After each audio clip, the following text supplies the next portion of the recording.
Simulan na po natin agad ngayong unang buwan ng taon ang humanitarian project ng PAO. Ito ang Legal, Medical, Dental, Optical, Jail Visitation, and Decongestion Program. Inungo po ng Team PAO ang Correctional Institution for Women sa Mandaluyong City upang doon po isagawa ang aktibidad.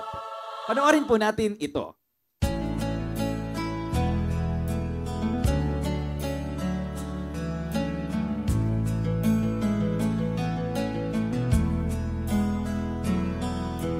Bawat nilalang may karapatan, buhay na ligtas sa pagdaramdam. Walang panganib, gutom at uhaw, na hawak kamay ang kalayaan. Hindi mapagsasamantalahan, abot tanaw ang kasaganaan. Masaya at magiliw na sinalubong ng Correctional Institution for Women o CIW community sa Mandaluyong City ang ating punong manananggol pambayan, Dr. Persida V. Rueda Acosta, DST, kasama ang PAO Legal and Medical Team at maging ilang pribadong institusyon na katuwang ng PAO sa Medical, Dental, Optical at Jail Visitation Decongestion Program nito. We are once again honored to have as our guest the Chief of the Public Attorney's Office, Attorney Persida Rueda Acosta.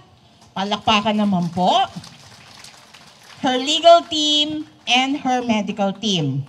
The PAO's Legal and Medical Jail Decongestion Program Visitation is a key contributor in helping and assisting and supporting the CIW community.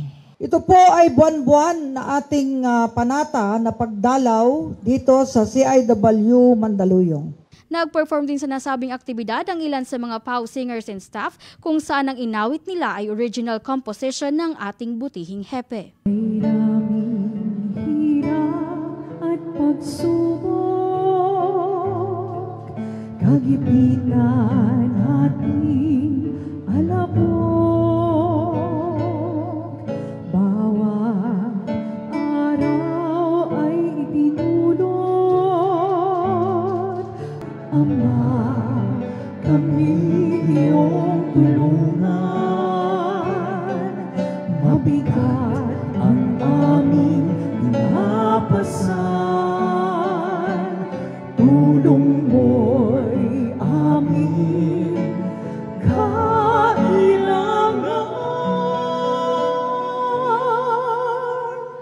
Huwag mong apihin ang bayan, darating ang araw, lilipas ka rin. Bawat bayan sila at lakas ay gamitin, ipaglaban batasan, karapatan ng buong himig. Pag-asa'y kalasag sa dalisay na mitigin, pag-ibig sa bayan ay hindi magmamahal. Ang CIW ay may total population na 3,164 inmates at mahigit 300 dito ay mga senior citizens.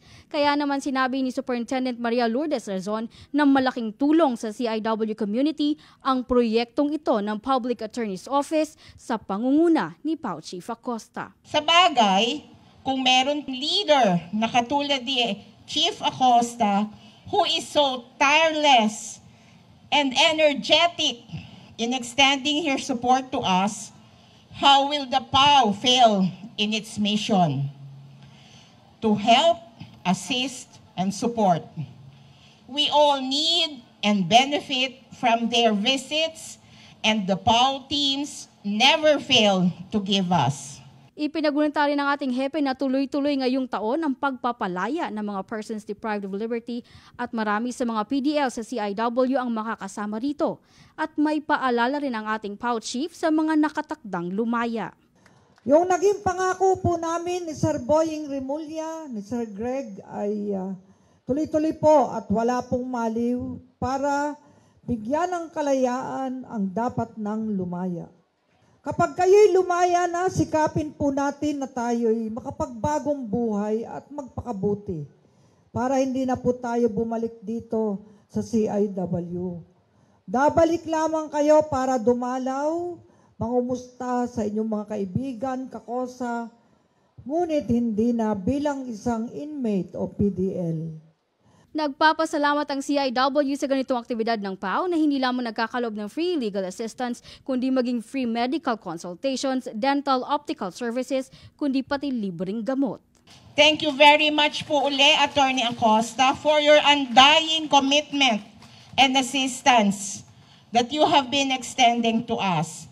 May God continue to bless you and all for your kindness. Maraming salamat po uli. Pasalamat din po tayo sa ating mahal na Pangulo Bongbong Marcos. Palapakan po natin siya.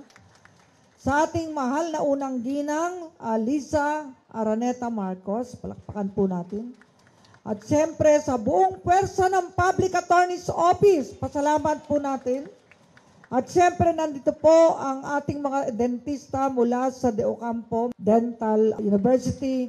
At siyempre ang ating mga batikang doktor mula sa Manila Central University Hospital sa pangunguna po ni Dr. De Leon. At meron din po tayo mga optometrist na kasama. May libreng salamin po tayo, libreng gamot, libreng check-up, at libreng legal counseling. At nandito po ang ating mga abogado ng special na field services na umahawak na inyong mga apila. Sa nasabi ring aktibidad ay pinagkalooban ng pamunuan ng CIW ng Certificate of Appreciation bilang pagkilala ang ating punong manananggol pambayan, Persida Acosta. At ang higit na pinasasalamatan ng ating PAO Chief. Nandito po ang Panginoong Diyos na nakatunghay sa atin saan man tayo naroroon. Ang Diyos Ama sa kalangitan ay laging nagmamasid sa atin upang tayo po ay haplusin ng kanyang pag-ibig, pagkalinga at pangunawa. Para sa #PalaNews, ako si Geraldine Ranyes.